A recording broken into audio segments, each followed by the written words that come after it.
ফুলকপি দিয়ে তো আমরা অনেক রকম রান্না করে খাই, কিন্তু আর এই পাতাগুলো আমরা ফেলে দিই। কিন্তু আজকে আমরা এই পাতাগুলো দিয়েই একটা চটজলদি খুব কম উপকরণে একটা রান্না করে দেখাবো। ফুলকপি থেকে এই ডাঁটাগুলো আমি কেটে নিচ্ছি।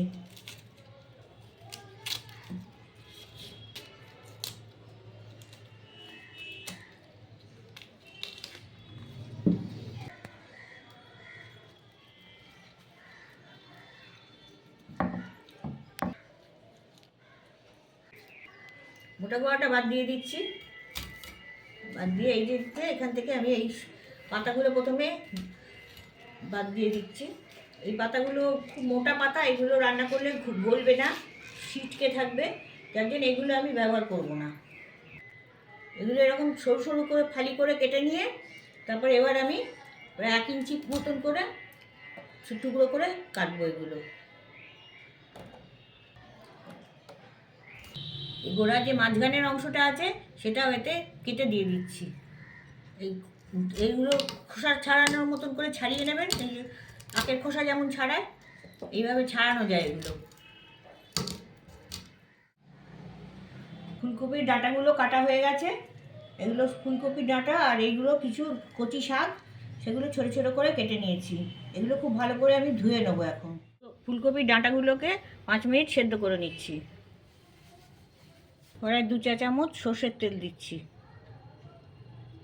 শুকনো লঙ্কা ছিঁড়ে ফোড়ন দিচ্ছি। তাতে 1/2 চা চামচ সর্ষে দিয়ে দিচ্ছি। ফোড়নটা খড়িয়ে নেব। কপির ডাঁটাগুলো ভাপিয়ে নিয়েছিলাম, সেটা দিয়ে দিচ্ছি।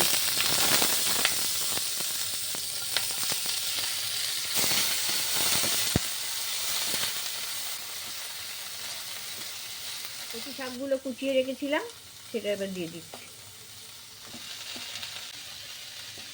দুটো মিক্স করে দিচ্ছি একসাথে। 2 মিনিট এগুলো ভেজে নেবো একটু। এখানে 2 চা চামচ পোস্ত আর 1 চা চামচ সর্ষে আছে। যতক্ষণে কপিটা ভাজছি তার মধ্যে এগুলো আমি একটু বেটে রেডি করে নেব। এটা 2 মিনিট ভাজা হয়েছে। এবার আমি এতে দিচ্ছি পরিমাণ মতো নুন, 1 টেবিল চামচ চিনি, 1/4 চা চামচ হলুদ।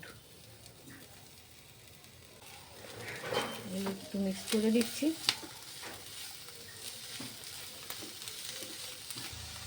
এবার আমি যে সর্ষে পোস্ত নুন দিয়ে বেটেছিলাম সেটা দিয়ে দিচ্ছি।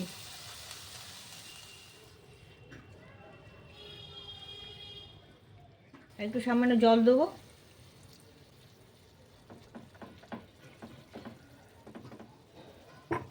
এবার এটা ফুটতে শুরু করেছে। এবার আমি ঢাকনাটা দিয়ে দিচ্ছি। 3 মিনিট ঢাকনাটা দিয়ে একটুখানি ফুটিয়ে নেব। ওভেনের আঁচটা মিডিয়াম করে দিচ্ছি। 3 মিনিট হয়ে গেছে, ঢাকনাটা খুলছি।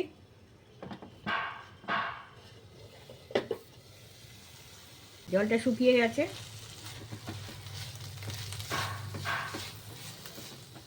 ওভেনের আঁচটা একটু বাড়িয়ে দিলাম, যেটুকুন জল আছে শুকিয়ে নেবো ওটা। ঝাল ঝাল মিষ্টি মিষ্টি এই চচ্চড়িটা গরম ভাতে প্রথম পাতে খেতে খুব ভালো লাগবে। আমাদের কপির ডাঁটা শাকের ছেঁচকি রেডি।